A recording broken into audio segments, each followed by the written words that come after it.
Fascinating to see what they're doing in other countries, isn't it? And we're going to have the second of Malcolm Robertson's reports from Holland tomorrow. And we'd like to know your thoughts on the issues surrounding climate change and rising sea levels.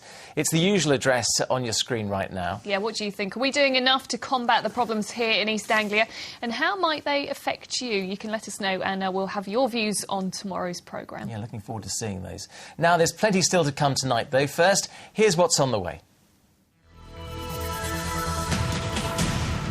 How the beach famous for... Some more news now from closer to home. Essex County Council has been named among the country's worst performing children's services. They were among 9 authorities deemed as poor in Ofsted's annual assessments. The government has already been working alongside the council to improve their performance. The council say they have already introduced a modernisation programme to support staff. Police in Ipswich are renewing their appeal for information to catch the killer of a man who was shot dead at a nightclub in the town 3 years ago. Jimmo Plunkett was shot in the Zest nightclub in December 2006. He ran into the street where he then collapsed. A £20,000 reward has been offered for information leading to the arrest of those responsible for his murder. Officers believe that he was not the intended victim, but shot by mistake. An historic hotel in Suffolk has had a lucky escape after a fire broke out this morning. Parts of the timber-framed Bull Hotel at Long Melford near Sudbury date back to 1450. The fire started in a chimney at around 10:30. Crews managed to stop the blaze spreading, leaving the hotel unscathed apart from smoke damage in one of the rooms. The first crew that arrived were very concerned and with what had been going on, because the fire was showing both at the bottom of the chimney and at the fireplace and starting to spread there, and also at the top of the chimney as well. Once this was extinguished and further investigation showed that it was just a build-up of resin and clinker in the chimney itself that was burning. Now, the traditional Christmas turkey, it appears, has fallen out of favour as more than half of Britons turn to other meats for their festive feast. That's according to a survey published today. But that doesn't mean they're not in demand. One Norfolk farm is stepping up security patrols to keep its flock safe from opportunistic thieves. Albert Patel has more. What are you planning to have for your Christmas dinner? The traditional turkey, perhaps?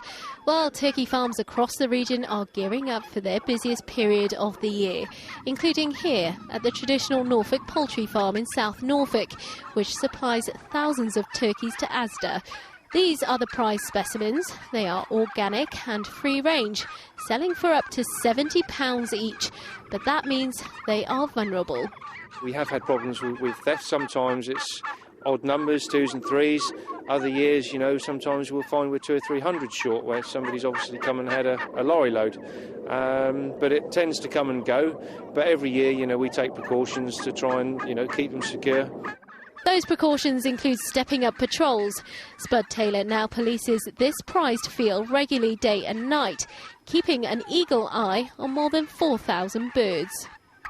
According to one recent survey, turkey for Christmas dinner is actually on the wane, with some people preferring to serve other meats instead.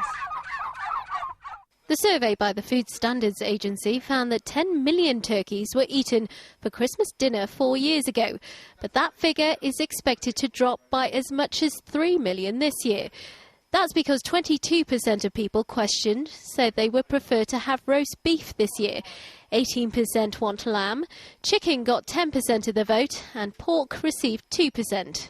In nearby Attleborough today, there was certainly a suggestion people were looking for alternatives. I will have a duck, definitely, and as well a beef. We're having duck, we're going for something different. We normally have turkey, so it's a change. I think I'm having turkey. I would love to have something different, so my wife and my father-in-law. Might be egg on toast, baked beans, sausage and chips. Yeah, chicken. We don't like, well, she don't like turkey, but I do. So I have to go with her, don't I? Whatever ends up on your plate at Christmas, this farm seems determined not to allow thieves to cast a shadow over their Christmas. Alpa Patel, Anglia News. Not sure about sausage and chips. You've No, got to be baked turkey. beans. Got to be turkey. Anyway, football now. And last night's local derby in the Championship between Ipswich and Peterborough ended in stalemate at Portman Road. The closest anyone came to breaking the deadlock was a disallowed header from Stern John for Ipswich. With goals a bit of a rarity for both sides this season, a final score of 0-0 perhaps wasn't surprising. We've had the chances, players with opportunities 2-3 yards out from goal and not even hitting the target, so we're frustrated. And again, we've got nobody to blame but ourselves. We can talk all night about the decisions that went against us, but we still had opportunities to win the game and hit the back of the net, and we've not done it. And as much as we're pleased that we kept a clean sheet, we know it's victories we need. Well, that's the current Ipswich manager. The former Ipswich boss, Jim Magilton, is in trouble. He's been suspended indefinitely from his current job as QPR manager following allegations he headbutted a player during their 3-1 defeat against Watford. Magilton is denying the allegations and says he hopes to resume his job in the near future.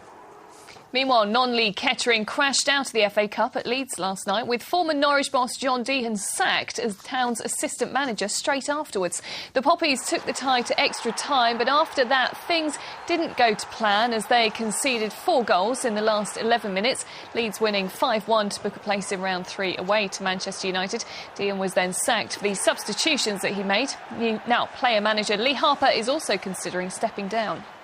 130 years of sporting history in King's Lynn came to an end in the High Court today when the town's football club was formally wound up. The decision was confirmed after the debt-ridden Unibond Premier Club failed to pay off a tax bill of more than £60,000.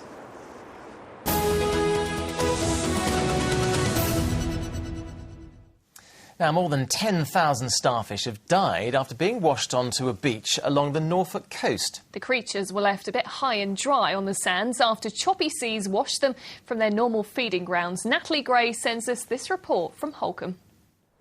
This beach was made famous when Gwyneth Paltrow strolled along here in the closing scenes of the film Shakespeare in Love.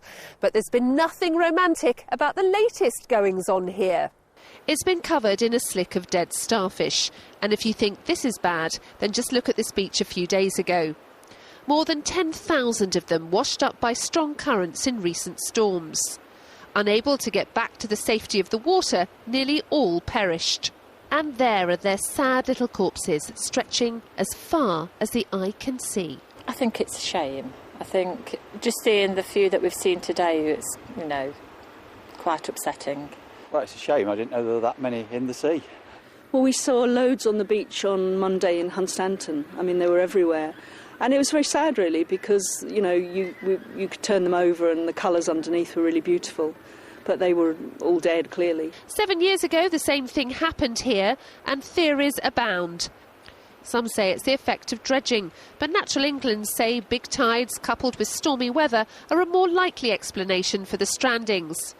And here's some pictures from 1970, when West Runton suffered the same fate. Thankfully, starfish are abundant off our waters, and this event should have little impact on their overall numbers. Natalie Gray, Anglia News, Holkham in Norfolk. Extraordinary sign. Give it a couple of days. You might need a nose clip as well, I imagine. Rather high starfish. Incredible stuff. What is it about our area? We get a few of these things. Yeah, absolutely. Do you remember back in the summer when we had all those ladybirds on the Norfolk coast? I was out reporting and opened my boot full of them. Couldn't get rid of them for days. Don't think you'll have that with starfish, though, will you? Not in your boot. No, let's. After months of auditions now, boot camps and live shows, the X Factor final is at last in sight. Yes, and local boy Ollie Muirs, who's from Witham in Essex, will be giving the performance of his life in that final this weekend. Yeah, but it seems he hasn't forgotten his Essex roots. Tonight he's coming back home for a special concert at the Charter Hall in Colchester, which is where we can join